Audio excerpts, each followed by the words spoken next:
કેમ છો? મજામાં?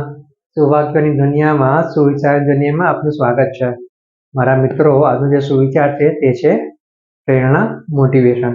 આ સુવિચાર મેં લખ્યો છે, એટલે કે નિલેશ દુધિયાએ લખ્યો છે.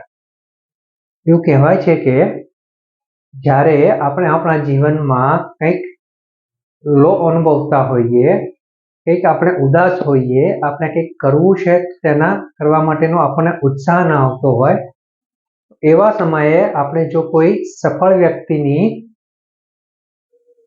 આત્મકથા વાંચી લઈએ, સફળ કોઈ વ્યક્તિ થયું છે તેના વિશે પુસ્તકમાં વાંચી લઈએ, તેણે કહેલી કોઈ વાત આપણે સાંભળીએ, તેણે કહેલી કોઈ વાત આપણે સોશિયલ મીડિયાથી સાંભળીએ, તો ચોક્કસ જ આપણને આપણે જે કામ કરવું હતું, આપણે જ્યાં અટક્યા હતા તે કરવા માટેની આપણને કિક મળે છે અને આપણે તેમાંથી મોટિવેટ થઈને પ્રેરણા લઈને આપણે આગળ વધીએ છીએ.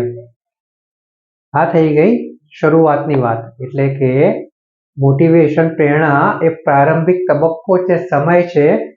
પછી ધીરે ધીરે તમે અન્ય માટે પ્રેરણા બનવાનો પ્રયાસ કરો છો. વાત ખૂબ જ સરળ છે કે જ્યારે આપણને મોટિવેશનની જરૂર હતી ત્યારે આપણે બીજા કોઈનામાંથી મોટિવેટ થઈને પ્રેરણા લઈને આપણે આગળ વધ્યા.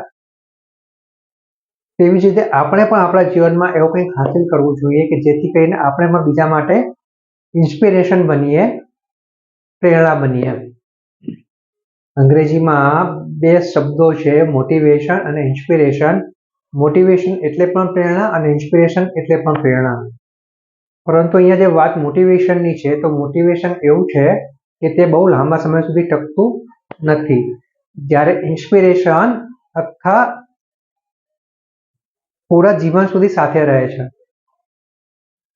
એટલે આપણે જ્યાં અટકીએ છીએ ત્યાં આગળ કિક માટે, એટલે ત્યાંથી પાછા બેક થવા માટે, ઊભા થવા માટે મોટિવેશન ખૂબ જ જરૂરી છે. ત્યાં આપણે મોટિવેશન લેવું જ જોઈએ, પ્રેરણા લેવી જ જોઈએ.